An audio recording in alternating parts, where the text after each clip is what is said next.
네, 주님의 말씀입니다. 그러므로 그리스도 안에 있는 사람들은 정죄를 받지 않습니다.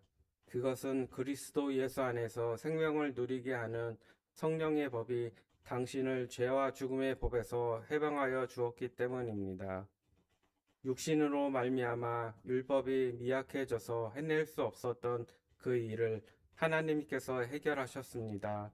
곧 하나님께서는 자기의 아들을 죄된 육신을 지닌 모습으로 보내셔서 죄를 없애시려고 그 육신에다 죄의 선고를 내리셨습니다. 그것은 육신을 따라 살지 않고 성령을 따라 사는 우리가 율법이 요구하는 바를 이루게 하시려는 것입니다. 육신을 따라 사는 사람은 육신에 속한 것을 생각하나 성령을 따라 사는 사람은 성령에 속한 것을 생각합니다. 육신에 속한 생각은 죽음입니다. 그러나 성령에 속한 생각은 생명과 평화입니다. 육신에 속한 생각은 하나님께 품은 적대감입니다. 그것은 하나님의 법을 따르지 않으며 또 복종할 수도 없습니다. 육신에 매인 사람은 하나님을 기쁘게 해 드릴 수 없습니다. 그러나 하나님의 영이 여러분 안에 살아 계시면 여러분은 육신 안에 있지 않고 성령 안에 있습니다. 누구든지 그리스도의 영이 없으면 그리스도의 사람이 아닙니다. 아멘.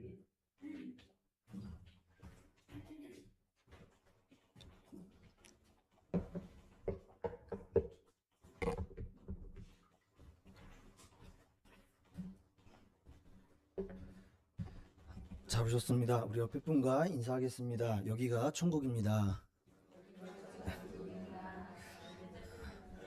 네, 교회가 늘 천국이라고 생각은 하는데 오늘 예배당에 들어왔는데 이래서 교회를 천국이라고 하는구나. 시원하죠? 예, 굉장히 집이 더 천국이신가요? 아, 예, 뭐 어디든 천국이었으면 좋겠습니다. 예, 아, 이게 좋은 환경에서 예배 드릴 수 있는 것이 얼마나 감사하고 기쁜 일인지 모르겠습니다. 어렸을 때 저희 교회 항상 학생부는 지하에서 예배를 드렸었는데 비가 오는 날이면 물이 옆에 이렇게 졸졸졸졸 흐르는, 아마 건축할 때 문제가 있었는지 저희는 뭐 좋게 뭐 성령의 샘물이라고 뭐 이야기를 했는데 사실은 그냥 비가 새는 거였죠. 그런 환경에서도 예배를 드리고 막 바닥 어, 비 오면은 늦어서 끈적끈적하고 거기서 방석 깔고 예배를 드렸을 때가 있었는데 이렇게 좋은 환경에서 감사하게 또 이렇게 좋은 성도님들과 함께 예배 드릴 수 있어서 얼마나 감사한지 모르겠습니다. 한 주 많은 일들이 있었죠. 뭐 알고 싶지 않아도 요즘 많은 정보를 접할 수 있었기 때문에 뭐 전쟁의 이야기 또 안타깝게 아직 끝나지 않은 월드컵이 저희는 이미 끝나 있고 또 많은 생각과 또 한 주 직장과 여러 가지 일들로 고민과 또 많은 생각들을 그렇게 했던 한 주라고 생각을 합니다. 그 중에 오늘 말씀은 특별히 성령 강림후 오늘 6주인데 좀 이렇게 성령님에 대해서 함께 말씀을 나눈 적이 없었던 것 같아서 오늘은 특별히 성령님을 통해서 하나님께서 우리에게 주시는 말씀을 함께 나누려고 합니다. 우리가 보통 신앙생활을 하면서 성령님이라는 그 이야기를 참 많이 듣습니다. 뭐 예배를 시작할 때도 또한 기도할 때도 우리가 말씀을 들을 때도 우리는 늘 성령님의 도우심을 구하며 그렇게 예배를 드립니다. 그만큼 성령님은 우리 신앙에서 결코 빼놓을 수 없는 중요한 분이십니다. 그렇다면 우리 성도님들은 성령님을 어떻게 알고 계실까요? 우리 하나님에 대해서는 뭐 천지를 창조하신 분, 또 우리를 다스리시는 분, 또 이렇게 알고 계시고 또 예수님에 대해서는 우리를 구원하시는 분, 우리를 사랑하시는 분 이렇게 많이들 알고 계십니다. 하지만 성령님에 관해서는 알긴 아는 것 같은데 조금 뭐라고 정의 내리기가 쉽지 않은 분들도 계실 것입니다. 어떤 분들은 성령님은 우리에게 능력을 주시는 분, 또 어떤 분들은 우리에게 성령님은 우리를 위로해 주시는 분, 또 어떤 분은 우리를 기도할 수 있도록 도와주시는 분이라고 알고 계실 것입니다. 모두 맞는 말씀들입니다. 근데 오늘 우리가 함께 읽은 본문에서 바울은 성령님을 조금 특별한 이름으로 소개하고 있습니다. 우리 한번 같이 읽어보겠습니다. 그것은 당신을 저와 죽음의 법에서 해방하여 주었기 때문입니다. 아멘. 바울은 특별히 성령님을 생명을 누리게 하는 성령이라고 그렇게 말씀하고 있습니다. 그렇다면 왜 하필 생명이라고 그렇게 말씀을 하셨을까요? 우리는 일반적으로 살아가면서 우리 신앙생활하고 기도할 때 특별히 기도의 제목들이 많이 있겠지만 그래도 많은 분들의 이야기를 들어보면 우리는 능력에 대해서 많이 이야기합니다. 하나님 뭐 능력을 주세요. 우리가 뭔가 더 잘할 수 있는 능력, 그리고 또 많이 지금 상황을 견딜 수 있는 능력, 또 우리가 어떤 일을 시작할 때 그것을 잘 해나갈 수 있는 성공을 이루는 그런 능력들을 달라고 기도합니다. 근데 하나님께서는 우리에게 가장 먼저 주시기 원하셨던 것은 능력이 아니라 바로 생명이라고 성경은 우리에게 여러 곳에서 말씀하고 있습니다. 그 이유는 우리가 잘 아는 것처럼 바로 생명이 있어야 그 모든 것이 시작될 수 있기 때문입니다. 우리가 봄이 되면 나무에 꽃이 핍니다. 그리고 열매를 맺습니다. 그 누구도 그 나무를 붙잡고 꽃을 피워라, 열매를 맺어라 라고 명령하지는 않습니다. 의미 없는 이야기이기 때문이죠. 나무는 살아있기 때문에 자연스럽게 꽃을 피우고 또 살아있기 때문에 자연스럽게 그 나무에 열매가 맺힐 것입니다. 그런데 우리 사람들은 대부분 반대로 내가 먼저 무엇이든 하려고만 합니다.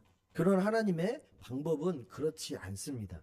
하나님은 먼저 우리 안에 생명을 주시겠다라고 말씀합니다. 그러면 그 생명이 우리 안에 있을 때 자연스럽게 그 생명이 자라나 우리를 변화시키고 이때 우리가 감당해야 할 일들, 그 일들을 할 수 있는 능력이 자연스럽게 생긴다라고 말씀하고 있습니다.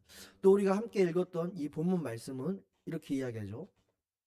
당신을 죄와 죽음의 법에서 해방하여 주었기 때문입니다. 라고 말씀합니다. 바울은 죄와 죽음을 함께 이야기하고 있습니다.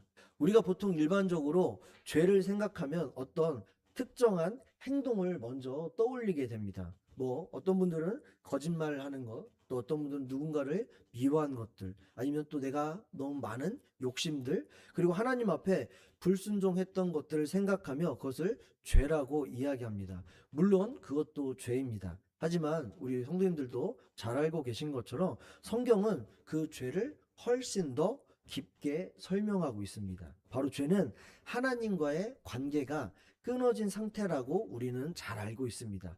그 하나님과의 관계가 끊어졌다는 것은 무엇을 말하죠? 바로 하나님의 생명에서 우리가 떠난 상태라고 말씀하고 있는 것입니다. 그래서 바울은 죄를 병이라고 하지 않았습니다. 또 죄를 약함이라고 표현하지 않았습니다. 분명 죽음이라고 우리에게 말씀하고 있습니다. 당연한 이야기지만 죽은 사람에게 꼭 필요한 것은 무엇일까요? 좋은 약일까요? 아니면 도덕적인 훈계일까요? 물론 그런 것은 아닐 것입니다. 바로 죽은 사람에게 정말 필요한 것은 그가 다시 살아날 수 있는 생명일 것입니다. 그래서 하나님께서는 가장 먼저 해결하셔야 했던 그것은 바로 우리의 잘못됨, 우리의 연약함을 그 행동들을 고치시는 것이 아니라 바로 우리의 생명을 다시 살리는 것이기 때문에 이렇게 말씀하고 있습니다.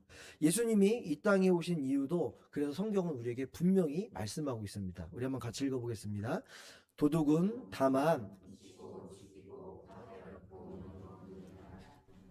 양들이 생명을 얻고 또 더 넘치게 얻게 하려고 왔다. 아멘. 예수님께서는 분명히 말씀하고 있습니다. 나는 양들이 생명을 얻고, 여기서 양들은 저와 여러분을 뜻하는 것을 잘 알고 계실 것입니다. 예수님은 우리에게 새로운 어떤 특별한 종교나 어떠한 규칙들을 우리에게 주시기 위해 오신 것이 아니라는 것입니다. 바로 저와 여러분에게 새로운 생명을 주시기 위해 오셨다라고 분명히 선언하고 계십니다. 그리고 그 생명이 바로 예수님의 생명이 지금도 우리 안에서 살아 역사하도록 보내주신 분, 바로 그분이 성령님이라고 우리에게 정확하게 설명해 주고 계십니다. 중요한 이야기란 뜻이죠. 이게 알람이 울리는 건 꼭 기억하라는 뜻입니다. 그러므로 우리의 신앙생활은 생명을 만들어내기 위한 나의 그런 헌신적인 어떤 그런 피나는 눈물의 노력의 결과가 아니라는 것입니다. 그래서 올바른 신앙생활은 하나님이 이미 저와 여러분에게 보내주신 그 성령님을 통해 우리 안에 주신 예수의 생명을 그저 우리가 감사함으로 누리고 그 안에 거하는 삶을 살도록 인도해 주시는 분이 바로 성령님이시라는 것입니다. 그렇다면 왜 예수님은 굳이 예수님이 우리와 함께 하시면 되는데 성령님을 보내주셨을까요? 성경 말씀을 보면 이제 예수님께서 제자들에게 어느 날 말씀하십니다. 내가 곧 너희를 떠날 것이다 라고 말씀하십니다. 이때 제자들은 큰 두려움에 빠지게 됩니다. 왜냐하면 이제는 예수님이 그들의 삶의 전부가 되어 버렸기 때문입니다. 그 전부가 되어버리신 주님이 이제 나를 떠나 이제 보이지 않고 함께하지 못한다는 생각에 그들은 두려워 떨며 가장 큰 것은 이제 고아와 같이 되는 것이 가장 두려움이었습니다. 그런데 예수님께서는 이때 제자들에게 이해하기 어려운 말씀을 하십니다. 그러나 내가 너희에게 진실을 말하는데 내가 떠나가는 것이 너희에게 유익하다. 내가 떠나가지 않으면 보혜사가 너희에게 오시지 않을 것이다. 그러나 내가 가면 보혜사를 너희에게 보내주겠다라고 말씀하십니다. 지금 예수님이 함께 하시지 않는 것을 두려워하며 걱정하는 그들에게 당시 제자들 뿐만이 아니라 현재 우리들도 쉽게 이해하기 어려운 말씀을 하십니다. 정말 예수님만 있으면 되는데 그 예수님이 떠나시면서 뭐가 괜찮다라고 말씀하시는지 이해하기 어려웠습니다. 근데 이 말씀을 조금 풀어보면 육신을 입으신 예수님은 시간과 공간의 제약을 받는다는 것을 우린 알고 있습니다. 무슨 이야기냐면 예수님이 지금 갈릴리에 계시면 예루살렘에는 계실 수 없다는 것입니다. 예수님이 저를 만나고 계시면 여러분들을 만날 수 없고 여러분들을 만나고 계시면 저를 만나 주실 수 없다라는 것입니다. 동시에 모든 사람과 함께 하실 수 없는 그런 예수님의 단점이 있었습니다. 그러나 성령님은 다르다라고 말씀하십니다. 성령님은 시간과 공간을 초월하여 우리가 어느 곳에 있든 무엇을 하든 예수님을 믿는 모든 성도들에게 동시다발적으로 함께 하고 그들과 거하실 수 있는 분이라고 우리에게 말씀하고 있습니다. 그래서 예수님이 떠나신 것이 끝이 아니라 바로 이제는 성령님을 통해 우리가 더 훨씬 더 깊고 영원한 방식으로 늘 함께 그 성령님과 주님과 할 수 있도록 우리에게 새로운 길을 허락해 주셨다라고 말씀하시는 것입니다. 그래서 로마서 8장은 성령님을 자녀로 삼으시는 영이라고 말씀하고 있습니다. 15절입니다. 여러분은 또다시 두려움에 빠뜨려는 종살이의 영을 받은 것이 아니라 자녀로 삼으시는 영을 받았습니다. 그래서 우리는 그 영으로 하나님을 아빠, 아버지라고 부릅니다. 라고 말씀하고 있습니다. 이제는 성령님을 통하여 우리가 하나님의 자녀가 되었다라는 것입니다. 이것은 단순히 그냥 이제 너희 아빠야, 새로운 아버지가 생겼어 라는 그 신분이 바뀌었다는 것이 아니라 하나님과 부모와 자녀의 관계로서 새로운 관계가 시작됐다는 것을 말씀하고 있습니다. 성령님께서는 하나님을 저 멀리 하늘 보좌에서 이 땅을 창조하시고 우리를 다스리시고 우리를 벌하시고 우리에게 상을 주시는 그런 먼 하나님이 아니라 이제는 우리의 아버지가 될 수 있도록 우리의 그 관계를 새롭게 만들어 주신 분이 바로 성령님이라고 말씀하고 있는 것입니다. 그러나 우리는 안타깝게도 신앙생활을 하면서 하나님을 아버지로 여기며 동행하기보다는 하나님을 위해 아직도 무엇인가를 하려고 애를 때가 참 많이 있는 것 같습니다. 열심히 봉사하고 헌신해야 하는 것, 그리고 그 모든 일들이 귀하고 중요한 일일 것입니다. 하지만 이제 우리의 아버지 되시는 그 하나님이 정말 원하시는 것은 그 일이 아니라 바로 우리에게 보내주신 성령님과 늘 함께 동행하는 것을 하나님께서는 가장 원하시고 기뻐하신다는 것입니다. 하나님께서는 정말 우리에게 말씀하시는 것은 우리에게 예수님의 흉내를 내라고 말씀하지 않으셨다는 것입니다. 이것은 복음의 놀라운 은혜입니다. 우리는 혼자 힘으로 예수님을 닮아가려고 애쓰는 사람들이 이제는 아니라고 우리에게 말씀해 주시는 것입니다. 바로 성령님과 동행하며 자연스럽게 예수님의 삶을 이루어 나가는 은혜를 누리는 사람들이라는 것입니다. 비슷한 말 같지만 우리의 노력이 아닌 성령님이 우리와 함께 하실 때, 그분과 동행하려고 노력할 때 우리는 자연스럽게 그 주님을 닮아갈 수 있다라는 것입니다. 그렇다면 성령님은 지금 우리 안에서 이곳에서 어떤 일을 하고 계실까요? 보통 우리가 성령님이 역사하셨다, 성령의 능력이라고 하면 어떤 일들이 생각나시나요?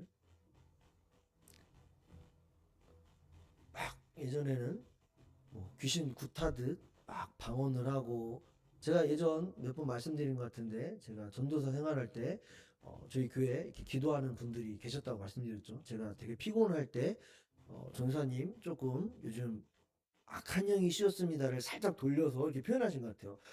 조금 눈빛이 제 기도를 받으셔야 될 것 같습니다 해서 제가 가서 이렇게 안찰 기도를 받은 적이 있는데, 예전에 말씀드렸는데 그날 1시간 동안 등을 맞으면서 내가 이 교회를 여기서 화를 내고 사임을 해야 되나 아니면 참고 그만둬야 되나 뭐 여러 가지 그런 생각을 했었던 적이 있습니다.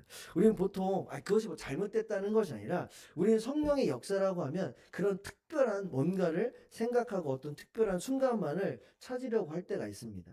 큰 기도가 응답될 때, 우리의 병이 치유될 때, 아니면 우리가 설명하기 어려운 일이 일어났을 때 우리는 그때 그 순간을 성령의 역사라고 생각할 때가 많이 있습니다. 물론 하나님께서는 그런 특별한 방법으로 우리에게 은혜를 베푸시기도 합니다. 하지만 로마서 8장을 읽어보면 바울은 더 본질적인 성령님의 사역을 이야기합니다. 그것은 바로 하나님의 생명이 우리 안에 계속 역사하시도록 일하시는 분이 성령님이라는 말씀입니다. 그러니까 어떤 특별한 능력이 아니라 바로 하나님의 생명이 우리 안에 계속 이어지도록 우리 안에 역사하시는 것입니다. 생명에는 어떤 특징이 있죠? 바로 살아있는 것은 반드시 자라고 성장한다는 것입니다. 그 속도가 빠르든 느리든 그것은 크게 중요하지 않습니다. 정말 살아있다면, 생명이 있다면 그 사람은, 그 식물은, 그 동물은 멈추지 않습니다. 작은 씨앗은 보이지 않는 땅 속에서 뿌리를 조용히 내리고 있습니다. 그리고 조용히 싹을 틔우며 조용히 자리를 잡아갑니다. 밖에서는 어떠한 변화가 일어나는지 알지 못합니다. 하지만 그 생명은 쉬지 않고 일을 하고 있습니다. 하나님께서 저와 여러분을 변화시키는 방식도 이와 같습니다. 우리의 변화는 결심보다 성령의 역사로 이루어진다는 것입니다. 내가 변하는 것이 나의 노력으로 만들어지는 것이 아니라 그 하나님께서 함께 하실 때, 성령님이 역사하실 때 그 일이 이루어진다는 것을 꼭 기억해 주시길 바랍니다. 바울은 갈라디아서 5장 22절과 23절에서 이것을 성령의 열매라고 말씀합니다. 우리 한번 같이 읽어보겠습니다. 그러나 성령의 열매는 선함과 신실과 온유와 절제입니다. 이런 것들을 막을 법이 없습니다. 아멘. 여기서 바울은 이 성령의 모든 일들을 성령의 결과라고 말하지 않았습니다. 우리는 어떤 것에 대해 결과라고 이야기합니다. 하지만 바울은 이것은 성령의 열매라고 표현합니다. 열매는 억지로 그 나무에 매달아 놓을 수 없기 때문일 것 같습니다. 그 나무가 생명이 있고 살아있다면 자연스럽게 맺히는 것이 바로 열매이기 때문에 바울은 이것들을 성령의 열매라고 표현한 것 같습니다. 그러나 성도 여러분, 우리의, 저와의 현실은 어떻습니까? 우리도 누구나 다 성령의 열매를 멋있게 맺고 싶어 합니다. 하지만 예배가 끝나고 이제 문을 열고 나가는 순간 우리는 자주 넘어지고 실패하게 됩니다. 맺으려고 했던 그 열매는 온데간데 없고, 매 순간 우리의 모습을 바라볼 때 나의 모나고 연약한 모습을 발견할 때가 참 많이 있습니다. 그러나 다행히도 성령님은 그런 우리에게 단순히 이렇게 열매를 맺으라라고 독촉만 하는 분은 아니시라는 것입니다. 성령님은 우리의 그 깊은 한계와 약함까지도 이미 알고 계시고 도와주시는 분이십니다. 로마서 8장 26절은 우리의 연약함의 현실을 이렇게 말씀합니다. 우리 한번 같이 읽어보겠습니다. 성령께서도 우리의 약함을 도와주십니다. 성령께서 친히 이루어 덜 수 없는 탄식으로 우리를 대신하여 간구하여 주십니다. 아멘. 참 큰 위로가 되는 말씀인 것 같습니다. 성경은 우리의 강함을 이야기하지 않습니다. 우리가 어떤 것을 잘했느냐 못했느냐에 대해 이야기하지 않습니다. 우리의 연약함을 먼저 인정해 주십니다. 그리고 그 연약함 가운데 성령님이 찾아오셔서 말할 수 없는 탄식으로 우리를 대신해 기도하고 계신다고 우리에게 말씀해주고 위로해주고 계십니다. 그러므로 우리 사랑하는 성도 여러분, 우리의 신앙은 내 강함을 자랑하는 삶이 아닐 것입니다. 나의 연약함을 솔직하게 이 예배를 통해 하나님 앞에 인정하고 그리고 내 삶의 그 운전대를 성령님께 온전히 맡겨드리는 삶을 살아야 한다고 우리에게 말씀하고 있습니다. 또한 바울은 에베소 5장 18절을 통해 이렇게 우리를 권면합니다. 술에 취하지 마십시오. 거기에는 방탕이 따릅니다. 성령의 충만함을 받으십시오. 아멘. 사도 바울은 에베소 교회 성도들에게 성령의 충만을 받으라고 매 순간 권면하고 있습니다. 사실 그런 생각을 할 때가 있습니다. 이미 성령을 받은 성도들에게 왜 자꾸 성령 충만하라고 할까요? 이미 우리는 주를 우리의 주님으로 하나님을 나의 아버지로 고백한 그 순간 성령님께서 저와 여러분 안에 분명히 내주하고 함께하고 계십니다. 그럼 과연 성령 충만은 무엇일까요? 앞서 말씀드린 것처럼 내 삶의 운전대를 성령님께 완전히 맡겨드리는 것, 바로 그것이 성령 충만입니다. 사랑하는 성도님들, 성령 충만을 다른 곳에서 찾지 않았으면 좋겠습니다. 어떤 특별한 능력이 있을 때, 어떤 변화가 있을 때 그 순간이 아니라 우리의 모든 것들을 그분께 맡겨드리는 그 순간, 그 매 순간이 성령 충만한 순간이라는 것입니다. 단 한 번으로 끝나는 것이 아니라 매일 삶 속에서 계속되어져야 하기 때문에 성령 충만을 받으라라고 계속 우리에게 말씀하고 있는 것입니다. 그것은 하나님이 우리에게 주신 생명은 고여있지 않고 흘러가야 한다는 것과 같습니다. 하나님은 그 생명이 우리의 생각과 그리고 우리의 언어와 우리의 관계와 삶 속으로 흘러나가기를 원하고 계십니다. 그래서 성령 충만은 교회 안에서만 필요한 것이 아닙니다. 오히려 우리가 예배를 마치고 나아가는 순간부터 더욱 필요한 것이 성령 충만입니다. 온전한 신앙생활은 예배 시간만 거룩한 것이 아니라 우리의 일상생활 속에서 성령님과 함께 살아가는 삶을 나타내기 때문입니다. 당장 이 예배가 끝나고 나아가는 순간, 그리고 당장 마주할 그 직장에서 스트레스, 또 우리 삶에 그 가득한 모든 일들, 그리고 가장 편하기 때문에 가장 부딪히기 쉬운 우리 가정 속에서 성령 충만은 그래서 가장 필요하다는 것입니다. 나를 힘들게 하는 사람을 만났을 때 내 혈기와 감정이 아니라 바로 그 매 순간 성령님이 나를 다스리심을 구하는 것. 그리고 우리가 운전을 할 때, 그리고 사소한 이웃과의 관계 속에서 늘 언제나 내 생각과 내 뜻이 아닌 주님의 마음을 선택하는 것, 바로 그 순간, 그 과정이 성령 충만한 삶이라고 우리에게 분명히 말씀하고 있습니다.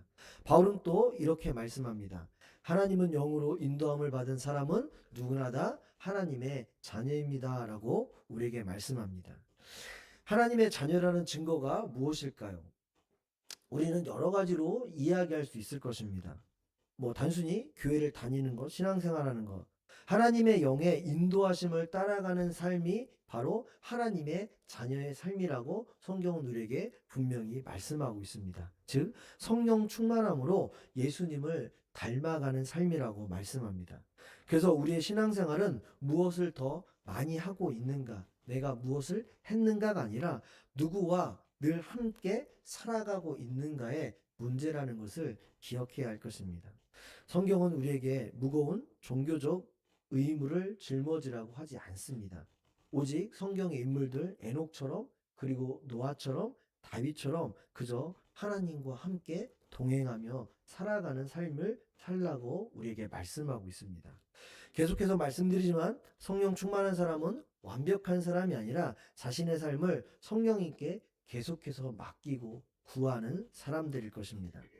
우리는 신앙생활을 하다 보면 믿음을 과거형으로 경험하고 유지하는 분들을 많이 바라봅니다. 내가 옛날에는 이런 은혜를 경험했는데, 내가 왕년에는 이런 일까지 헌신하며 봉사했는데, 물론 그 일들이 지금의 우리의 삶 가운데 도움을 줄 수도 있습니다. 그러나 생명은 과거의 기억으로 유지되지 않는다는 것입니다.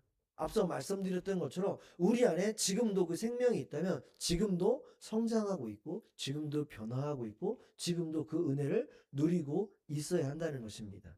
그 과거의 착각 속에 빠져 있지 않기를 부탁드립니다. 성령님과의 관계도 그렇습니다. 하나님께서는 어제의 은혜로 오늘을 그리고 내일을 살아가라고 우리에게 전혀 말씀하지 않으십니다. 오늘도 우리 안에서 말씀하시고 오늘도 우리를 붙잡아 주시고 오늘도 우리를 인도하시기를 원하신다는 것을 기억해야 할 것입니다. 그래서 성령 충만은 과거의 사건이 아니라 오늘 매 순간 오늘 우리의 삶이라고 말씀하는 것입니다. 오늘 복음의 핵심은 겉들고 붙들기를 부탁드립니다. 신앙생활은 내 힘으로 예수님을 흉내내는 종교적인 노력이 아닙니다. 내 안에 계시는 성령님께서 나를 통해 예수 그리스도의 삶을 친히 살아내는 능력을 누리는 것을 바로 말씀하고 있습니다. 성령님은 오늘도 우리를, 저와 여러분을 포기하지 않으십니다. 우리의 믿음이 흔들릴 때, 우리의 걸음이 느릴 때에도 우리 안에 심으신 그 생명을 끝까지 자라게 하시는 분이 바로 성령님이십니다. 이 사실을 우리가 기억한다면 우리의 신앙은 더 이상 무거운 의무가 아니라 생명을 누리는 기쁨이 될 것입니다. 오늘도 생명의 영이신 성령님과 동행하며 그분의 인도하심 속에 날마다 예수 그리스도를 닮아가는 저와 여러분이 되시길 주님의 이름으로 축원합니다. 네, 기도하겠습니다. 하나님